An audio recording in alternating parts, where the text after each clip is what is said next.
नमस्ते दोस्तों, आज सुनिए हिंदी उर्दू के मशहूर लेखक सादत हसन मंटो की लिखी हुई कहानी खुदा की कसम।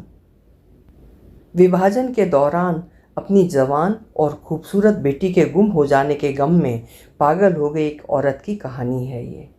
तो शुरू करते हैं कहानी खुदा की कसम। उधर से मुसलमान और इधर से हिंदू अभी तक आ जा रहे थे। कैंपों के कैंप भरे पड़े थे जिनमें ज़रब उल मिस्ल के मुताबिक तिल धरने के लिए वाकई कोई जगह नहीं थी, लेकिन इसके बावजूद उनमें ठूंसे जा रहे थे। गल्ला नाकाफ़ी था, हिफ्ज़ान ए सेहत का कोई इंतज़ाम नहीं, बीमारियां फैल रही हैं, इसका होश किसको था। एक इफ़रात व तफरीत का आलम था। सन 48 का आगाज़ था, गालिबन मार्च का महीना। इधर और उधर दोनों तरफ रज़ाकारों के जरिए से मगविया औरतें और बच्चों की बरामदगी का मुस्तहसन काम शुरू हो चुका था। सैकड़ों मर्द, औरतें, लड़के और लड़कियां इस कार्य खैर में हिस्सा ले रही थीं। मैं जब उनको सरगर्म अमल देखता तो मुझे बड़ी ताज्जुब खेज़ मसर्रत हासिल होती। यानी खुद इंसान इंसान की बुराइयों के आसार मिटाने की कोशिश में मसरूफ़ था। जो इस्मतें लूट चुकी थीं उनको मज़ीद लूट खसोट से बचाना चाहता था। किस लिए? इसलिए कि उसका दामन मज़ीद धब्बों और दागों से आलूदा ना हो, इसलिए कि वो जल्दी जल्दी अपनी खून से लिथड़ी हुई उंगलियां चाट ले और हम अपने हम जिन्सों के साथ दस्तरखान पर बैठकर रोटी खाएं, इसलिए कि वो इंसानियत का सुई धागा लेकर जब तक दूसरी आंखें बंद किए हैं इस्मतों के चाक रफू कर दे। कुछ समझ में नहीं आता था, लेकिन उन रज़ाकारों की जद्दोजहद फिर भी काबिल कदर मालूम होती थी। उनको सैकड़ों दुश्वारियों का सामना करना पड़ता था। हज़ारों खेकड़े थे जो उन्हें उठाने पड़ते थे, क्योंकि जिन्होंने औरतें और लड़कियां उड़ाई थीं सीमाब पा थे, आज इधर कल उधर, अभी इस मोहल्ले में अभी उस मोहल्ले में, और फिर आसपास के आदमी भी उनकी मदद नहीं करते थे। अजीब अजीब दास्तानें सुनने में आती थीं। एक लिहाजा अफसर ने मुझे बताया कि सहारनपुर में 2 लड़कियों ने पाकिस्तान में अपने वालिदैन के पास जाने से इनकार कर दिया। दूसरे ने बताया कि जब जालंधर में ज़बरदस्ती हमने एक लड़की को निकाला तो काबिज़ के सारे ख़ानदान ने उसे यूं अलविदा कही जैसे वो उनकी बहू है और किसी दूर दराज सफ़र पर जा रही है। कई लड़कियों ने रास्ते में वालिदान के खौफ से खुदकुशी कर ली। बाज़ सदमों की ताब न लाकर पागल हो चुकी थीं। कुछ ऐसी भी थीं जिनको शराब की लत पड़ चुकी थी। उनको प्यास लगती तो पानी के बजाय शराब मांगती और नंगी नंगी गालियाँ बकती। मैं उन बरामद की हुई लड़कियों और औरतों के मुतल्लिक़ सोचता तो मेरे जहन में सिर्फ फूले हुए पेट उभरते। इन पेटों का क्या होगा? इनमें जो कुछ भरा है इसका मालिक कौन है, पाकिस्तान या हिंदुस्तान? और वो 9 महीनों की बार बर्दारी, उसकी उजरत पाकिस्तान अदा करेगा या हिंदुस्तान? क्या ये सब जालिम फितरत ये बही खाते में दर्ज होगा? मगर क्या इसमें कोई सफ़ा खाली रह गया है? बरआमदा औरतें आ रही थीं, बरआमदा औरतें जा रही थीं। मैं सोचता था कि ये औरतें मगविया क्यों कहलाई जाती थीं? इन्हें इगवा कब किया गया है? इगवा तो एक बड़ा रोमांटिक फेल है जिसमें मर्द और औरतें दोनों शरीक होते हैं। ये एक ऐसी खाई है जिसको फांदने से पहले दोनों रूहों के सारे तार झंझना उठते हैं। लेकिन ये इगवा कैसा है कि एक निहत्ती को पकड़कर कोठरी में कैद कर लिया। लेकिन वो ज़माना ऐसा था कि मंतिक, इस्तिदलाल और फ़लसफ़ा बेकार चीज़ें थीं। उन दिनों जिस तरह गर्मियों में भी दरवाजे और खिड़कियां बंद करके सोते थे, उसी तरह मैंने भी अपने दिलो दिमाग की भी सब खिड़कियां दरवाजे बंद कर दिए थे। हालांकि उन्हें खुला रखने की ज़्यादा ज़रूरत उसी वक्त थी, लेकिन मैं क्या करता, मुझे कुछ सूझता नहीं था। बरआमदा औरतें आ रही थीं, बरआमदा औरतें जा रही थीं। ये दर आमद और बरआमद जारी थी, तमाम ताज़िराना खुसूसियात के साथ। और सहाफ़ी, अफसाना निगार और शायर अपने कलम उठाए शिकार में मसरूफ़ थे। लेकिन अफसानों और नज़मों का एक सैलाब था जो उमड़ा चला आ रहा था। फिल्मों के कदम उखड़ उखड़ जाते थे, इतने सैद थे कि सब बौखला गए थे। एक लिहाजा अफसर मुझसे मिला, कहने लगा, तुम क्यों गुमसुम रहते हो? मैंने कोई जवाब नहीं दिया।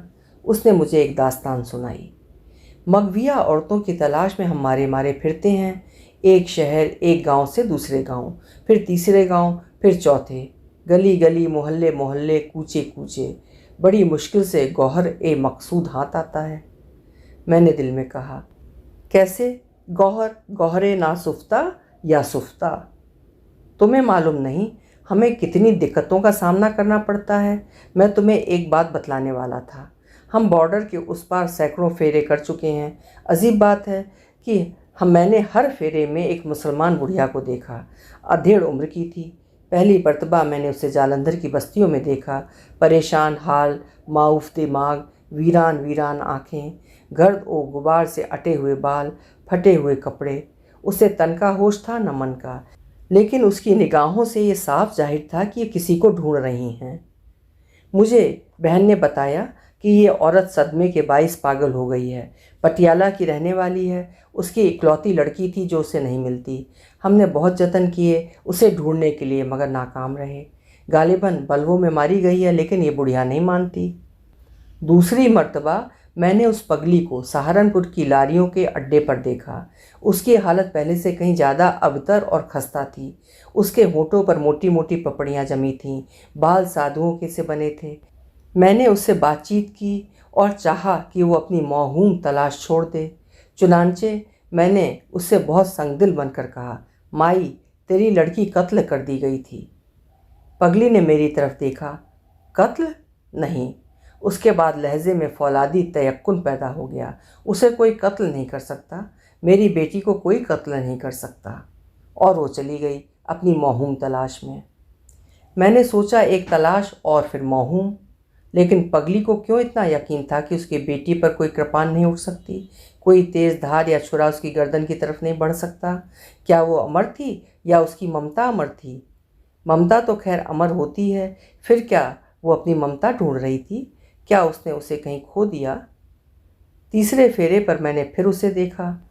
अब वो चीथड़ों में थी, करीब करीब नंगी। मैंने उसे कपड़े दिए, लेकिन उसने कबूल नहीं किए। मैंने उससे कहा, माई, मैं सच कहता हूँ, तेरी लड़की पटियाला ही में कत्ल कर दी गई थी। उसने फिर उसी फौलादी तयक्कुन के साथ कहा, तू झूठ कहता है। मैंने उससे अपनी बात मनवाने की खातिर कहा, नहीं, मैं सच कहता हूँ। काफ़ी रो पीट लिया है तुमने, चलो मेरे साथ, मैं तुमको पाकिस्तान ले चलूँगा। उसने मेरी बात ना सुनी और बड़बड़ाने लगी। बड़बड़ाते बड़बड़ाते वो एकदम चौंकी। अब उसके लहजे में तयक्कुन फौलाद से भी ज़्यादा ठोस था। नहीं, मेरी बेटी को कोई कत्ल नहीं कर सकता। मैंने पूछा, क्यों? बुढ़िया ने हौले हौले कहा, वो खूबसूरत है, इतनी खूबसूरत कि उसे कोई कत्ल नहीं कर सकता, उसे तमाचा तक नहीं मार सकता। मैं सोचने लगा, क्या वाकई वो इतनी खूबसूरत थी? हर माँ की आंखों में उसकी औलाद चंदे आफताब ओ चंदे महताब होती है। लेकिन हो सकता है कि वो लड़की दर हकीकत खूबसूरत हो। मगर इस तूफ़ान में कौन सी खूबसूरती है जो इंसान के खुरदुरे हाथों से बची है? हो सकता है पगली इस ख्याले खाम को धोखा दे रही है। फरार के लाखों रास्ते हैं। दुख ऐसा एक चौक है जो अपने गिर्द लाखों बल्कि करोड़ों सड़कों का जाल बुन देता है। बॉर्डर के उस पार कई फेरे हुए। हर बार मैंने उस पगली को देखा। अब वो हड्डियों का ढांचा रह गई थी। बीनाई कमज़ोर हो चुकी थी। टटोल कर चलती थी, मगर उसकी तलाश जारी थी, बड़ी शदो-मद से। उसका यकीन उसी तरह मुस्तहकम था कि उसकी बेटी जिंदा है, इसलिए कि उसे कोई मार नहीं सकता। बहन ने मुझसे कहा कि उस औरत से मगजमारी फिजूल है, उसका दिमाग चल चुका है। बेहतर यही है कि तुम उसे पाकिस्तान ले जाओ और पागल खाने में दाखिल करा दो। मैंने मुनासिब ना समझा कि मैं उसकी मौहूम तलाश, जो उसकी ज़िंदगी का वाहिद सहारा थी, मैं उससे छीनना नहीं चाहता था। मैं उसे एक वसी व अरीज़ पागल खाने से, जिसमें वो मीलों की मसाफत तय करके अपने पाँव के आबलों की प्यास बुझा सकती थी, उठाकर एक मुख्तसर सी चारदीवारी में कैद नहीं कराना चाहता था। आखिरी बार मैंने उसे अमृतसर में देखा। उसकी शिकस्ता हाली का ये आलम था कि मेरी आंखों में आंसू आ गए। मैंने फ़ैसला कर लिया कि मैं उसे पाकिस्तान ले जाऊंगा और पागल खाने में दाखिल करा दूंगा। वो फरीद के चौक में खड़ी अपनी नीम अंधी आंखों से इधर उधर देख रही थी। चौक में काफ़ी चहल थी। मैं बहन के साथ एक दुकान पर बैठा एक मगविया लड़की के मुतल्लिक बातचीत कर रहा था, जिसके मुतल्लिक हमें ये इत्तला मिली थी कि वो बाज़ार ए सबूनिया में एक हिंदू बनिए के घर मौजूद है। ये गुफ्तगू ख़त्म हुई तो मैं उठा कि उस पगली से झूठ सच कहकर उसे पाकिस्तान जाने के लिए आमादा करूं कि एक जोड़ा उधर से गुजरा। औरत ने घूंघट काढ़ा हुआ था, छोटा सा घूंघट। उसके साथ एक सिख नौजवान था, बड़ा छैल छबीला, बड़ा तंदुरुस्त और तीखे तीखे नक्शों वाला। जब ये दोनों उस पगली के पास से गुजरे तो नौजवान एकदम ठिठक 2 कदम पीछे हटकर औरत का हाथ पकड़ लिया। कुछ इस अचानक तौर पर कि लड़की ने अपना छोटा सा घूंघट उठाया। लट्ठे की धुली हुई सफ़ेद चादर के चौखट्टे में मुझे एक ऐसा गुलाबी चेहरा नज़र आया जिसका हुस्न बयान करने से मेरी ज़बान आजिज़ है। मैं उनके बिल्कुल पास था। सिख नौजवान ने उस हुस्नो जमाल की देवी से उस पगली की तरफ इशारा करते हुए सरगोशी में कहा, तुम्हारी माँ। लड़की ने एक लम्हे के लिए पगली की तरफ देखा और फिर घूंघट छोड़ लिया और सिख नौजवान का बाजू पकड़कर भींचे हुए लहजे में कहा, चलो। और वो दोनों सड़क से उधर जरा हटकर तेजी से आगे निकल गए। पगली चिल्लाई, भाग भरी, भाग भरी। वो सख्त मुस्तरिब थी। मैंने पास जाकर पूछा, क्या बात है माई? वो कांप रही थी। मैंने उसको देखा है, मैंने उसको देखा है। मैंने पूछा, किसे? उसके माथों के नीचे के 2 गड्ढों में उसकी आंखों के बेनूर ढेले मुतहर्रिक थे। अपनी बेटी को, भाग भरी को। मैंने फिर से कहा, वो मर कब चुकी है माई? उसने चीख कर कहा, तुम झूठ कहते हो। मैंने इस मर्तबा उसको पूरी यकीन दिलाने की खातिर कहा, मैं खुदा की कसम खाकर कहता हूँ वो मर चुकी है। ये सुनते ही वो पगली चौक में ढेर हो गई। अभी आप सुन रहे थे विभाजन की विभीषिका को दिखाती हुई सादत हसन मंटो की कहानी खुदा की कसम। उम्मीद करती हूँ कहानी आपको पसंद आई होगी। कहानी सुनने के लिए बहुत बहुत शुक्रिया। फिर मिलेंगे। आप खुश रहें, आबाद रहें।